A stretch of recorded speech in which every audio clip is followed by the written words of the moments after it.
আচ্ছা, আপনারা কি কখনো জাদুঘরে ঘুরতে গিয়েছিলেন? কেমন লেগেছে আপনাদের?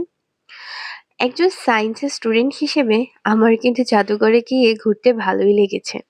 আমি গিয়েছিলাম আগারগাঁওয়ের জাতীয় বিজ্ঞান ও প্রযুক্তি জাদুঘরে।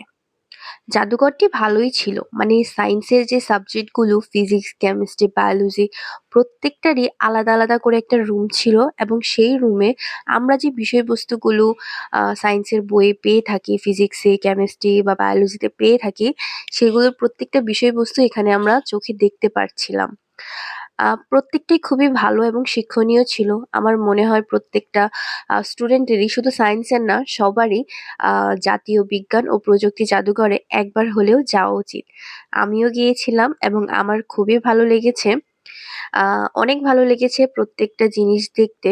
তো ভিডিওটা এই পর্যন্তই ছিল। আল্লাহ হাফেজ।